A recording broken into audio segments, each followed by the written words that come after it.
수조 원대 다단계 사기꾼 조이팔의 최측근 강태용이 드디어 우리나라로 송환됐습니다.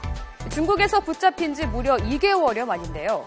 조이팔의 생사 여부와 로비 의혹의 실체 등 풀 핵심 인물인 만큼 실제 이제 수사의 속도가 붙을 전망입니다.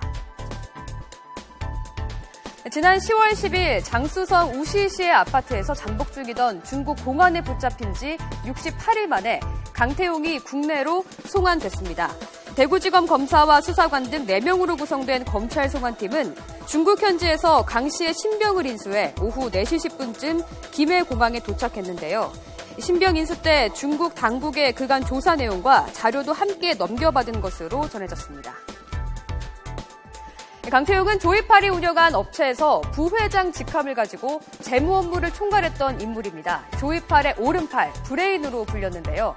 조이팔의 사기 행각이 들통나자 조이팔과 함께 2008년 12월 충남 태안에서 중국으로 밀항했습니다. 강태용은 조이팔이 빼돌린 비자금을 관리하는 동시에 밀항 전후 조이팔의 신변 경호를 맡았던 것으로 알려져 있는데요. 도피 7년 만인 지난 10월 10일 중국 공안에 체포됐습니다. 강태용의 혐의는 사기와 뇌물공여, 횡령, 범죄수익 은닉규제법 위반 등 30여 건에 이르는 것으로 알려졌습니다.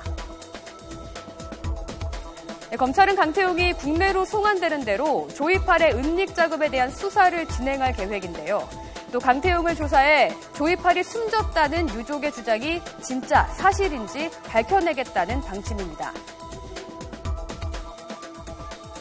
일부 강태용의 친구, 지인, 또 부인, 그다음에 조이팔의 아들, 내연녀 이들에게 들어갔던 은닉자금, 범죄수익자금에 대해서 10억대, 20억 등을 밝혀내서 구속시키고 그랬는데 그건 사실 4조 원대 사기 사건 치고는 20억 원대 은닉자금이란 것은 김산의 일가가 아닙니까?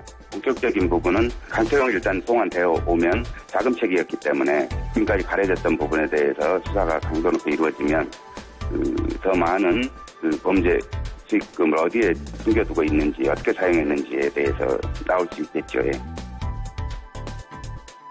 강태용은 자기 가족도 범행에 가담하도록 했는데요. 그의 동생 강호용은 조이팔의 최측근 4인방 가운데 한 명이다 할 정도의 핵심 인물로 강태용과 함께 중국으로 달아났습니다. 그러다 3년 뒤인 2011년 12월 중국 옌타이에서 공안에 붙잡힌 뒤 국내로 송환돼 징역 7년을 선고받고 현재 복역 중입니다. 그의 매제인 배상혁은 조이팔 업체 전산 책임자로 있으며 사기 범행을 도운 혐의로 경찰 수배를 받았으나 7년간 유유히 전국을 돌아다니다 최근에야 붙잡혀 구속됐습니다. 검찰은 강태용을 조사해 은닉한 범죄 수익금을 찾고 정관계 로비 의혹을 밝히는 것에도 수사력을 모을 계획입니다. 강태용은 조이팔의 최측근으로 정관계 인사들에 대한 로비를 벌였을 것으로 추정되는 등 사실상 사기 사건을 주도한 핵심 인물이기 때문입니다.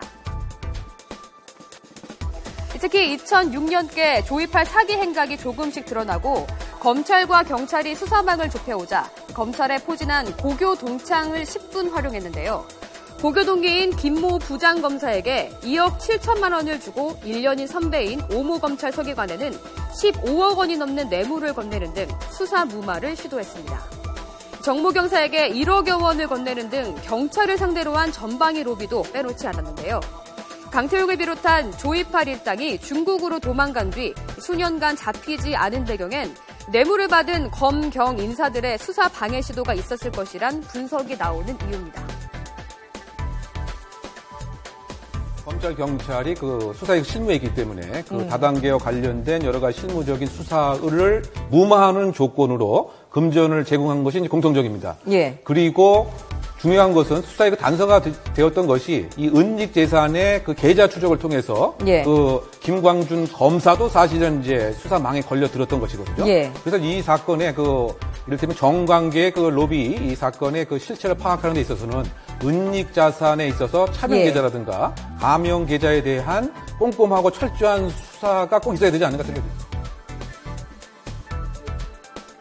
희대 사기꾼 조이팔과 최측근들이 뇌물을 뿌리며 도피하는 동안 조 씨에게 사기를 당해 재산을 탕진하고 목숨을 끊은 사람은 10명이 넘는 것으로 전해지고 있습니다. 강태웅은 조금 전 대구지검에 들어가면서 조이팔이 숨졌다고 얘기했는데요. 과연 조이팔은 진짜 죽었는지 아니면 어딘가에 살아있는지 또 각종 로비 의혹도 이번 기회에 깨끗하게 밝혀지길 기대해봅니다.